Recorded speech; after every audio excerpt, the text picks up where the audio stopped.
بسم اللہ الرحمن الرحیم۔ السلام علیکم رحمۃ اللہ وبرکاتہ۔ تو دوستو، رمضان المبارک میں موقع ملتا ہے ہمیں نماز پڑھنے کا، رات میں عبادت کرنے کا، تراویح پڑھنے کا موقع ملتا ہے ہمیں۔ اللہ بھی فخر سے اپنے فرشتوں کی طرف دیکھتے ہیں جب دنیا میں کوئی نماز پڑھ رہا ہو، رات میں عبادت کر رہا ہو۔ ایک یہ کہ ہمیں سحری میں اٹھنا تو ہوتا ہی ہے، اور اگر ہم ذرا جلدی اٹھ جائیں کہ تہجد کے لیے نوافل ادا کر لیں، کیونکہ عام دنوں میں تو شاید ہم نہ اٹھ سکتے ہوں، پر رمضان کے ماہ میں تو سحری میں اٹھنا ہی ہوتا ہے، تو کیوں نہ تھوڑا جلدی اٹھ جائیں اور اچھے طریقے سے وضو کیا جائے، نوافل ادا ہو جائے اور توبہ تہجد کے وقت مانگی جائے تو عام وقت یا دن کے وقت کی عبادت سے زیادہ بہتر ہے۔ رات پوے تے بے دردانوں نیند پیاری آوے، تے درد مندانوں یاد سجندی ستیا آن جگاوے۔ حضور فرماتے ہیں رات کا قیام اپنے اوپر لازم کر لو۔ حضور صلی اللہ علیہ وآلہ وسلم نے فرمایا کہ جو بندہ روزانہ قرآن کی تلاوت کرتا ہے اور اسے قیامت کے دن بھی کہا جائے گا کہ تو قرآن کی تلاوت کر، پڑھ، اللہ کے بندے پڑھ، اور پڑھے گا، اور جتنی آیتیں پڑھتا ہے اتنا ہی ثواب، اتنا ہی درجہ بلند ہوتا جائے گا۔ اسی طرح اگر تراویح پڑھے، نوافل ادا کیے جائیں، تلاوت قرآن کیے جائیں، تو بعد میں استغفر اللہ ربی من کل ذنب و اتوب الیہ پڑھا جائے، یعنی کہ کثرت سے، محبوب کو بھی یہ تسبیح بہت پسند تھی، کثرت سے پڑھا جائے، تو آقا دو عالم صلی اللہ علیہ وآلہ وسلم کو، ہمارے آقا تو معصوم ہے معاذ اللہ، ہمارے آقا دو عالم سرکار صلی اللہ علیہ وآلہ وسلم سے تو کبھی کوئی گناہ بھی نہیں ہوا، اور انبیاء کے بارے میں کبھی کوئی ایسے نظریات رکھے تو وہ بہت بڑا گنہگار ہے۔ لیکن حضور صلی اللہ علیہ وآلہ وسلم نے فرمایا، لوگو اللہ کی بارگاہ میں توبہ کی طلب کرو، معافی مانگو۔ حضور نے فرمایا، میں دن میں 100 بار توبہ استغفار کرتا ہوں، اللہ کی بارگاہ میں 100 بار توبہ استغفار کرتا ہوں، اور حضور تو معصوم ہے، تو پھر یہ توبہ کیوں، کس لیے؟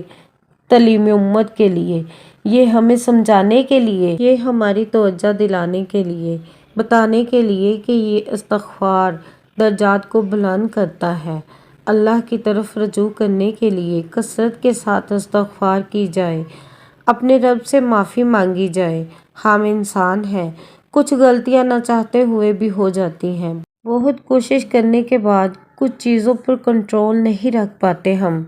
سرزد ہو جاتی ہیں ہم سے غلطیاں۔ رمضان کی ان راتوں میں، صبح میں، شاموں میں، سحری میں، افطار میں، تراویح میں، تہجد میں اگر اللہ کے حضور استغفار کی جائے تو ہمیں یہ اتنی زیادہ خوشی دیتی ہے، اور بندے کو اللہ عز و جل کے اتنا قریب کر دیتی ہے کہ انسان جھوم اٹھتا ہے کہ روح کی گہرائیوں تک بات چلی گئی۔ حضور صلی اللہ علیہ وآلہ وسلم فرماتے ہیں، شیطان نے رب کریم کی بارگاہ میں کہا تھا کہ مالک، مجھے تیری عزت کی قسم، جب تک ان لوگوں کے جسموں میں روح رہے گی میں ان کو گمراہ کرتا رہوں گا۔ اور جب اللہ نے اسے کہا نا کہ تو نکل جا، تو مردود ہے، تو شیطان ہے، تو اس نے کہا، مجھے تیری عزت کی قسم، جب تک ان کے جسموں میں روح باقی رہے گی میں ان کو گمراہ کرتا رہوں گا۔ میرے کریم محبوب علیہ السلام نے فرمایا کہ پیارے رب کریم فرماتے ہیں، سن ابلیس، اگر تو یہ قسم اٹھاتا ہے کہ جب تک ان کے جسموں میں روحیں ہیں ان کو گمراہ کرتا رہے گا، تو پھر مجھے بھی اپنی عزت اور جلال کی قسم ہے، یہ جب جب مجھ سے معافی مانگتے رہیں گے میں انہیں معاف کرتا رہوں گا، جب جب یہ مجھ سے بخشش مانگتے رہیں گے میں انہیں بخشتا رہوں گا۔ تو کثرت کے ساتھ رمضان میں استغفر اللہ پڑھا جائے تو دوسرا عشرہ مغفرت کا ہی ہے، اور دوسرے عشرے مغفرت کی دعا ہے، استغفر اللہ رب من کل ذنب و اتوب الیہ۔ دوسرا عشرہ مغفرت کی دعا، استغفر اللہ رب من کل ذنب و اتوب الیہ۔ میں اللہ سے تمام گناہوں کی بخشش مانگتا ہوں یا مانگتی ہوں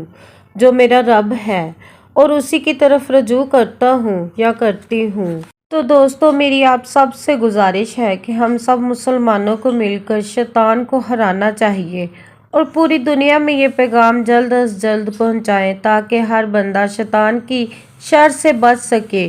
اور تمام گناہوں سے توبہ کر لے، تاکہ شیطان کی تسبیح کرنے کی بجائے استغفار کی تسبیح کر سکے۔ جزاک اللہ خیر۔ آمین یا رب العالمین یا ارحم الراحمین۔